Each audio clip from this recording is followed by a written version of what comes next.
It is long overdue. I'm sure you are forgiven to say you are working in the UK. What's wrong with you? Why are you so involved with this? I believe so much that it is important that we utilize the data that we generate and that our patients deserve a lot to take back from this in how we use it, as I will try to highlight this in my talk. Even though I am concerned with just taking few lessons from the UK registry, you see my title is concerned with why is it so important to have a national or regional or continental registry, because it is important to have the power of local and regional data. What applies to Swedish patient may not apply to a patient from rural Egypt or from South Africa or from Ghana or Mozambique. It is clear from the outline to highlight the role that Egypt has played as far as Africa is concerned at every different level. And we are African and we should be proud of it. So we are part of Africa and we belong in more ways than one. And Egypt has a legacy of being one of the first African country probably to introduce IVF to its population. We will talk about the art registry in the UK and the art registries in Egypt and different parts of the world and where are the similarities. It's no surprise that the north of Africa is joining forces with the south of Africa to try to encompass the rest of Africa into an initiative that will be for the benefit of the patients of Africa. I just draw your attention to the devotion and the dedication we give to African football. You can't imagine Egypt and the football supporter without what goes with Africa, whether it is at the national or at league level. It wasn't long ago when Egypt hosted the African Cup of Nations, and you don't need me to remind you of the very important match that is happening in the final of the Championship League in less than a couple of weeks. So if we are so committed to the affairs of football, I'm sure we can show similar commitment to other affairs. Africa is not a small entity. Africa, if you think about it, 1 of every 6 people walking on this planet is African. Probably more, because we're talking about the enclave of Africa, but Africans are everywhere. And it will be a shame not to have Africa on the map for something that Africa is a great user of and provider of and contributor to its science and its development in different parts of the world. So assisted reproduction, something that Egypt has been flying the flag for and for its practice at the highest level and for the literature contribution, for society's contribution, and we have clear examples from the pioneers that we have. Not many countries will make claims that both in Cairo, where we had pioneers for IVF, was almost instantaneously or simultaneously, where pioneers in Alexandria also flying the flag for introducing IVF to Egypt, and that spread to the rest of Egypt. Also, some people acquired the experience early on from Upper Egypt, and now not a single corner in Egypt you do not have some connection with IVF, whether as a satellite or as a center. And I am not aware of the exact number of centers of IVF in Egypt, but I'm told the figure is probably well over 100. And they are flourishing and spreading everywhere. And there is nothing wrong with spreading the service close to the user, but if the service can be utilized to provide relevant local information, it would be great. Now, just touching on what happens in the UK. Of course, I will be negligent not to highlight some differences because the similarities are there, but the differences are prominent. And one of the differences is that in the UK, this art registry is not optional. You can't do IVF without submitting data. And it is not because the government or the Human Fertilization and Embryology Authority wanted to punish people who do IVF. It is because there is realization that having the data, synthesizing it and using them and sharing them with the rest of the world is a human duty. It's not good enough to have introduced IVF to the world. If IVF stayed as it was first introduced, it would have died by now. But because of the use of data, it has improved, and the improvement is continuous, and the knowledge is shared, and the technology is shared. The HFA, or the Human Fertilization and Embryology Authority, which is the authority created as a result of the Act, the Human Fertilization and Embryology Act in 1990, produced a code of practice. At the heart of the code of practice is data reporting. And you can see this is the 9th version. Every year there is a little bit of modification and putting emphasis on things that affect practice. And the code of practice has many chapters, but you can see it is concerned with everything from counseling, information, and consent, and here record keeping. And they do this directly and indirectly through disk-based regulation and through site visit regulation. They can come and they go to your medical record and say, give us 20 sets of records at random and see what information you keep and how accurate and how good the information is. Even with the electronic system, the HFA has moved on. In order to be able to practice IVF, you need to have a license. The license requires that the premises or the facilities, the equipment, the personnel, everybody is fit for purpose.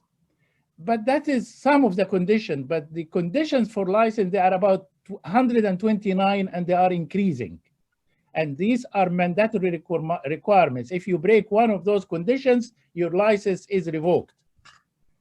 And license condition number 9 talk about ensuring data provided to the authority about activities and data which the authority is required to hold in its register of information is accurate and provided by dates specified in directions or in writing. So this is something that is treated very seriously, and it is utilized very effectively, and it is for the benefit of the patient and the profession. When you look at the HFA strategy year on year, as a member of the board, we have finished the 3-year strategy, and before this is finished, we already articulated the strategy for the next 3 years. And you can see one of them will be always talking about data and feedback used for improvement. And that is at the heart of what we are talking about, data and feedback used for improvement. In the past, it has evolved. Initially, it was primitive, and then subsequently, it has become what is called this is something painful. It is called data interchange, okay? And now they are developing a very much sophisticated software where all the data can be registered live. Every center has its own database. As you register your patient in your database, it's connected to PRISM system that will send the data to the HFA, the variables or the field that they are required. This system has taken a long time, and at the last authority meeting was when? Yesterday, I think yesterday, we were discussing the delays in order to get it right, and hopefully with a bit of luck, that will be live in the new year. We are all familiar with the output of the HFA data, and one of the earliest landmark studies were from Alan Templeton and his group back in 1996. Don't forget that the HFA existed in 1991. Yes, there was voluntarily licensing authority from 1985 to 1991 because the professional felt that they have to come together. And I'm very pleased to see something similar, that people have decided to come together to make a difference, not necessarily waiting for the government to mandate this exercise. And this paper has given us clear indication that age is the single most important factor in success of IVF, something that we take for granted now. It was not with the same clarity before that paper in the Lancet. Subsequently, Scott Nelson and Lawler have published data based on the registry of the database, including 144,000 cycles. And they wanted to address the factors that are associated with live births, and they could figure out that increasing age, increasing duration of fertility, and IVF as opposed to ICSI, what is the difference, and all of that. All of that is available in the literature, and we all use this data on a daily basis. Now, in Egypt, we have a registry, but unfortunately, the way we have treated the registry is not showing so much enthusiasm, because I am told that there is no less than maybe 80, 90,000 cycles of IVF in Egypt. If you find that registry with the pioneering work that Professor Raga Mansour has put into it and the effort and dedication, you'll find the numbers are less than representative of that huge number of cycles carried in Egypt. And of course, there is a difference between what is compulsory and what is voluntary.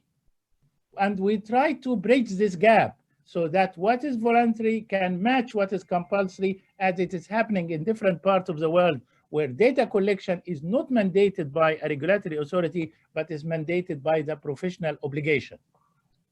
How about the similarities? There are plenty of similarities.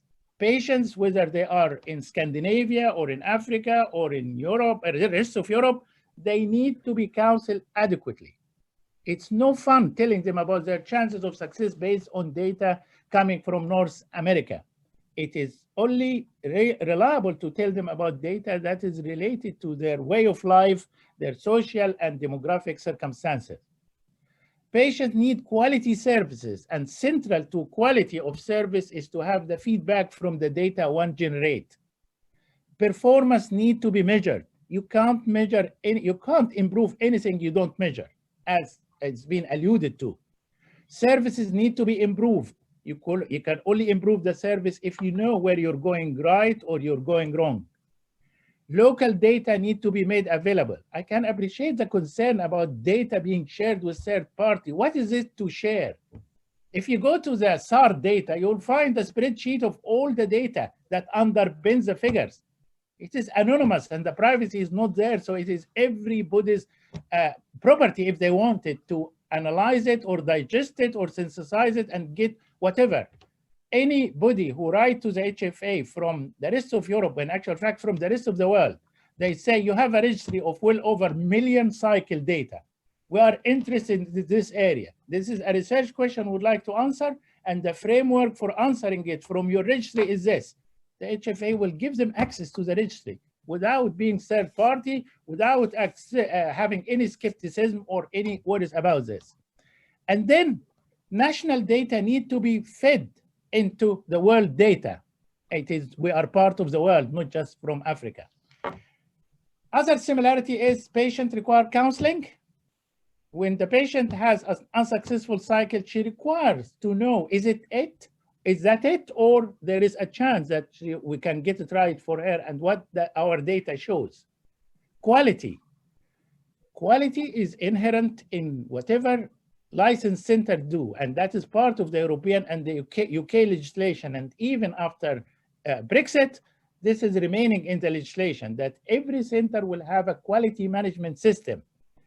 And this has become part of the Act and becoming part of the Human Tissue Act as well.